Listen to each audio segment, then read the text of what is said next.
يا فرتون ديرية كور أنا سافيراني أنا فير هالمر فير فرتون أنا فيري أنا فيري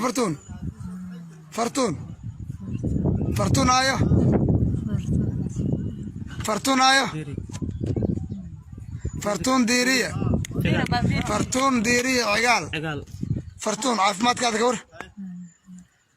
فرتون وحنو سنتاي فرتون نكي أركو أوت كذا يو وجه كذا يسوت كذا وقبر سومالية دو حنوسن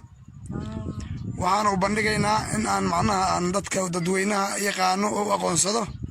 فرتون وقبر حنوسن وقبر معناها جوكتو ديان كأفجوي برجي سميله فرتون وحيل جوكتا ويل أوي وذات كذا أي واحد يسكت علين وين حنوسن تاي حسن فرتون كورن عافمات كذا أذيك يا حاس كذا مياه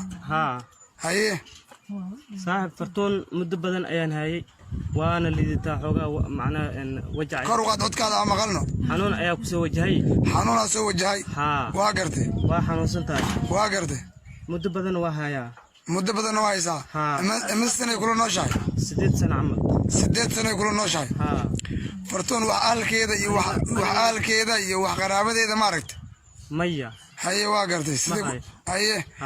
markay iimaanaysi ka waran makala geeday ku timid fartuun mise adigu unbaan meel ka soo wadatay meel wada ah ka soo waday meel oo duur oo baadiyo ahdeeda meel baadiyo ka soo waday dawadeed maxay ku tiri gabar naag madax banaanana waa gartay waa isfahanay waa iska nikaxsan ayadana way caafimaad qabtay mugaas ma caafimaad qabtay mise sidaan ahayd waa xanuun xogaa adiga caajis waa iskaga jiray laakiin sidii waa dhaantay waa caafimaad qabtay hadda waa dhul dhacday aad ay u liidataa waa gartay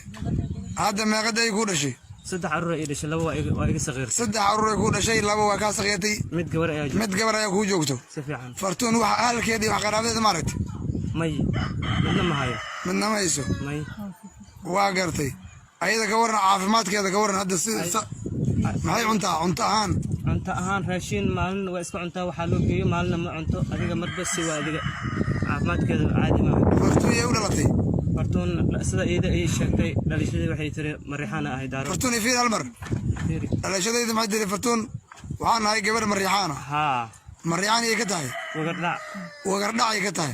سدا يكون شيء تمرك عاف ما ضبطي وقرتي فرتون ديري عقال أو gabadhan magaceeda iyo wajigeeda iyo suuradeeda ninkii yaqaan waxaan u baahanahay inay nala soo xiriiraan waa gabar Soomaaliyeed waa gabar xanuunsan telephone numberkana waxa weeye furaha 5 weeye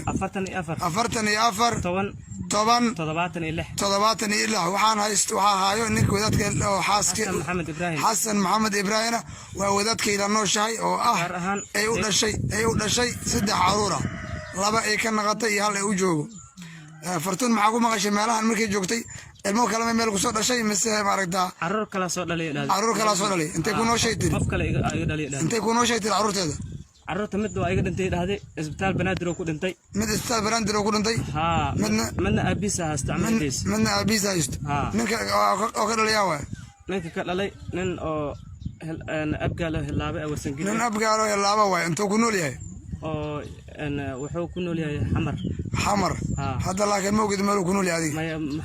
ma xasuusto ayada laakiin maalinkaas way xasuustay fartuun waxaan u sheegaynaa dadka Soomaaliyeed oo arko codkeeda amba muuqaalkeeda ma hadlayso dalka iyo dibadda ninka ka aqoonsado fartuun ifiir hal mar fartuun diiri cigaal waa wajigeeda saas waaye waa gabar Soomaaliyeed annaga waxayna nooshahay muddo 8 sano waxaan rabnaa fartuun inaan u bandhigno dadka iyo ahalkeeda iyo deegaanka ee laga yaqaano fartuun waa gabar mariixaana waa qolo la yiraahdo wagardhac ninkii garanaayo cid garanayso waxaan rabnaa inay kala soo xiriirto nambarkaas furaha 44 waxaana waaye degmada Afgooy dhabarkeeda meel waxaanu sheegaynaa dadka aqoonsada fartuun diiri cigaal oo wagardhaca oo mariixaana nambarkaas inay kala soo xiriiraan annagana waxaan u sheegaynaa ummadda Soomaaliyeed meel alla meel ay joogto Fartuun Diiri Cigaal waa nambarkeeda dadkii laga helo waa idin soo gudbinay qadkan ayaan soo dhigi doonaa haddii la yiraahdo